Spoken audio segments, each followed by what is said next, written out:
Bionic Gloves presents the Hands-On Golf Podcast, bringing anatomy and hand function to the forefront of glove design to improve comfort, fit, and performance.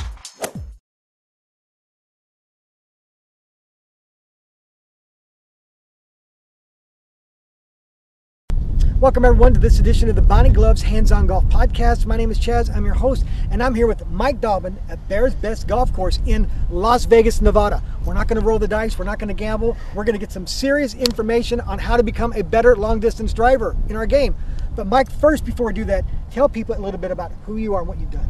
I am the 2007 Remax World Long Drive Champion, and I also hold the world record for distance at 551 yards. And how tall are you? 6'8" and 300 pounds. So I'm 5'6" and I'm 140. So he's just a little bit bigger than me. So before you send emails, yes, I know he's a lot bigger than me. And I've read what you said about me on YouTube. Come on. The guy, what's your arm span? Just a little over 7 feet. Wow, that's huge. So we may not hit the ball 551 yards, but with Mike's tips that he's going to give us, hopefully we could hit the ball maybe 51 yards further. So that's what we're going to do in this episode. And if you'd like to participate in this podcast, it's real easy. Please send us an email, podcast@bionicgloves.com. And of course, if we use your email, we'll be more than happy to send you a glove as well. But make sure you have your name, full mailing address, whether you're right or left-handed, and what size you wear. In fact, Mike has a Mac Daddy glove. How big is your glove? This is a XXX glove. XXX. So we make them even for this guy right here. Even for me. Even make the mediums and smalls for me. So Mike, you ready? Yeah, I'm set. Let's do it. All right, well, let's give us some tips and show us how to become better golfers. You got it. At 6'8" and 300 pounds, I get the question all the time of how do you play golf when you're that big? Well, you have to be at least a little bit flexible in order to do so. So I got my stretching pole here. It is adjustable, thank God. So I've got my stretching pole here, and I'm just going to show you some of the stretches that I do to loosen up real quick before I go out and practice. First one's for my back. Take it right here from the top of the pole, and you can really feel that all the way up and down your spine. Then from there, I'll go into a cross arm stretch here to really stretch out back into my shoulder. Go on both sides, of course. And then take the pole, go up over my head, get a chest stretch, and down to get the back of the legs and the lower back. And then from there, what I like to do, because I'm always trying to work on getting a bigger turn, and if you want to hit the ball farther, get a bigger shoulder turn. So what I do is take the pole right here behind my back, get in my athletic golf stance, and turn as far as I can go. Because if you can get a bigger shoulder turn, you'll hit the ball farther. Go on the follow through as well. Now, I was just doing this quick for you guys today to show you what it is that I do, but normally you hold each of these stretches for about 30 seconds apiece. Okay, the next thing we're going to talk about today is power and speed. Power hitter, heavy club, speed, no weight on a shaft. Now, the reason I train both is because I need both. You need power in order to hit the ball farther, and you need speed in order to hit the ball farther.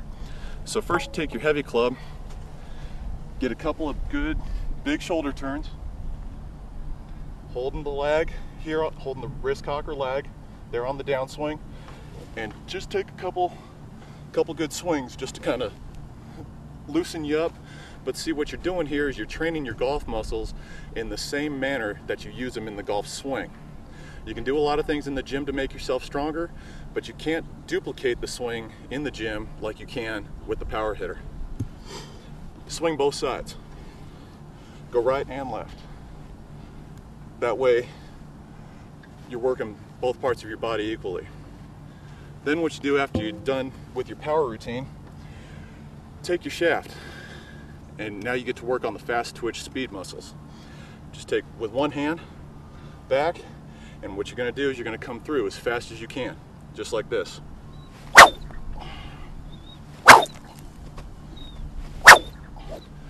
So you're slow back, just like on your golf swing, and then as fast as you can coming through, and you're working those fast twitch golf muscles. Go the other way, just like with the power club.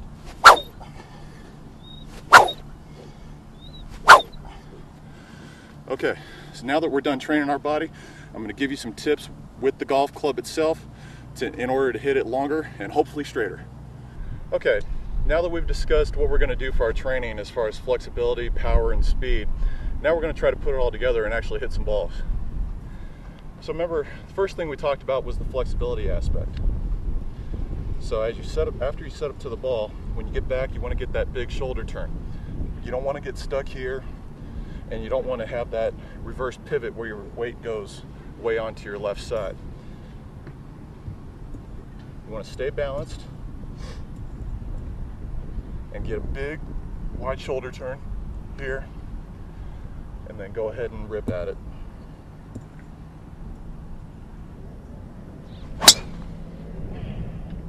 Okay, so that first swing there was, we were talking about the shoulder turn. Let's talk a little bit about the hips and legs. Most powerful muscle in the body. You know, some people don't really think that the lower body is all that important to their golf swing because you swing the golf club, quote unquote, with your hands and arms.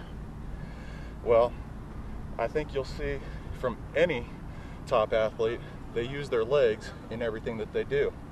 So as I'm coming down from the top of my backswing, I'm going to fire my hips as hard as I can, and I'm going to push off of this back leg here and push it down the line and try to get every ounce of power that I have stored up in my body through the golf ball so that I can hit it 551 yards.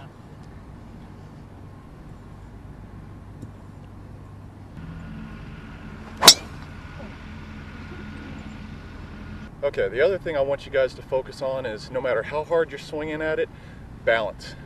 You must stay balanced in order to hit a good golf shot. I don't care how hard you can swing, if you're not staying balanced, you will not hit the ball well. Those first two swings, my balance was okay. Let's see if we can make a little better on the third one here.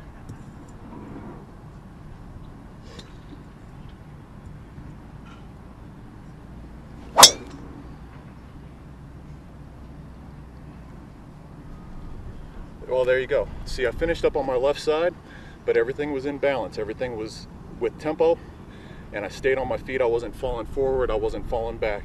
So if you want to hit the ball farther, work on your flexibility, power, speed, and work on maintaining your balance.